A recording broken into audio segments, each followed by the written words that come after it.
Murike na tuelezame yale yote yenye ujazo wa michezo kwa kina. Kubwa zaidi ni taarifa kutoka katika upande wa Young Africans, taarifa ambayo moja kwa moja imekuja kuainishwa na kuwekwa zaidi na rais wa Young Africans ambaye pia ni mwenyekiti wa vilabu barani Afrika na miongoni pia mwa wajumbe wa kamati ya mashindano ya mpira wa miguu upande wa FIFA.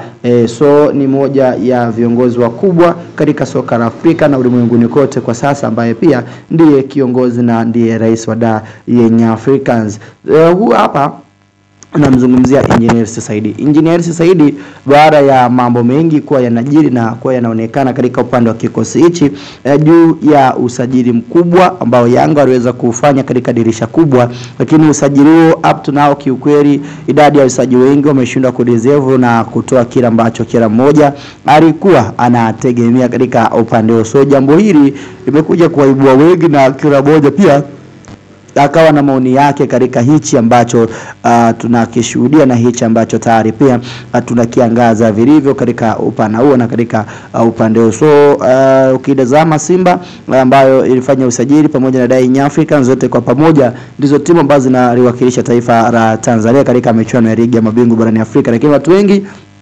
tayari umekuwa na wasiwasi na Young Africans ambayo pia tayari imefuzu kwenda katika hatua ya makundi upande wa ligi ya mabingwa barani Afrika, kulingana na namna ambavyo wamefanya usajili na namna ambavyo usajili wao umekuja kuwalipa kwa kiasi kidogo katika awamu hii. Sasa Engineer amepata nafasi ya kuja kuibuka na kuzungumza yale mengi ambayo yanajiri katika upande wa Young Africans, lakini pia akitoa msimamo na maoni yake, pia mtazamo wake katika kila ambacho anakitazama upande wa Young Africans, jambo kubwa ambalo wanaweza kuja kulifanya na kila ambacho pia tunaweza kuja kutazama ufanisi na weledi mkubwa pia ukiwa unaonekana katika eneo hilo na kuja kutimiza idadi kubwa ya mahitaji na malengo ya kila ambacho wameweza kujiwekea katika nafasi hiyo au katika sehemu hiyo. So yote kwa yote, moja kwa yote,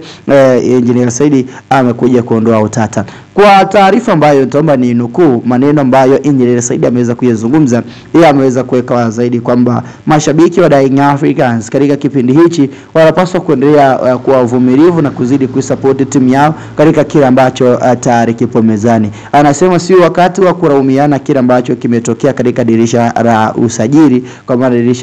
dirisha kubwa lililopita. Ni wakati ambao kwa pamoja wanapaswa kushirikiana ili kutimiza idadi ya malengo na mahitaji makubwa ambayo wameweza kujiwekea katika msimu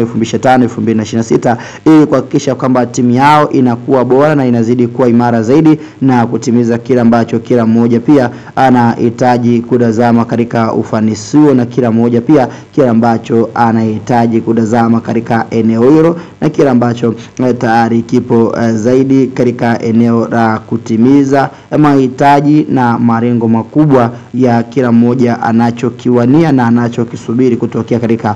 upande. So taarifa ambayo ipo mezani zaidi wa upande wa Engineer Said, anasema mashabiki wa Young Africans wazidi kuwa wavumilivu na yeye anaamini kwamba kila ambacho anakihitaji watakwenda kukipata na watatimiza idadi kubwa ya mahitaji makubwa ya kila ambacho wamejiwekea msimu huu, kwa aina ya wachezaji walionao, kwa aina ya mipango madhubuti na malengo ambayo tayari wamekuwa nayo katika msimu. Bado ana imani kubwa na kikosi chake cha vijana wa Young Africans. Engineer katika upande mwingine anasema katika usajili ambao dirisha dogo linaelekea watafanya maboresho ya kiufundi zaidi, kama ambavyo kocha Pedro Suarez tayari amependekeza kwenye baadhi ya maeneo kuongezewa baadhi ya wachezaji ambao anaamini wanaweza kuja kuongeza jambo la ziada, na anaamini pia ni mmoja wa wachezaji ambao wanaweza kuja kuongeza nguvu na maarifa makubwa katika upande wa kikosi hichi cha vijana wa Young Africans, na timu ambao itakwenda kufanya vizuri na kutimiza idadi kubwa ya mahitaji na malengo ya kila ambacho tayari wamejiwekea katika sehemu moja au sehemu nyingine. So Engineer ameweka wazi zaidi kwa Young Africans moja kwa moja hawatakuwa na muda wa kupoteza zaidi ya kufanya usajili katika dirisha dogo, kuboresha baadhi ya maeneo ambayo wanaamini kwamba wanahitaji kuongeza wachezaji muhimu, na timu yao pia kuwa katika ubora na ufanisi mkubwa ambao kila mmoja pia anausubiri na anaisubiri timu kuidazama ikiwa katika ubora huo na ikiwa pia katika ufanisi huo wa kile ambacho tayari tunakwenda kushuhudia na kuangaza kutokea katika upande huo. So Engineer amemaliza utata kwa wale ambao wamekuwa ni wasiwasi juu ya Young Africans. Anasema ni wakati ambao mnapaswa kushirikiana, mashabiki, wanachama kwa pamoja, ili kuhakikisha timu inafanya vizuri, na akiahidi kwamba katika dirisha dogo Yanga atakwenda kufanya usajili kufuru. Wapo baadhi ya wachezaji ambao kufikia wakati huu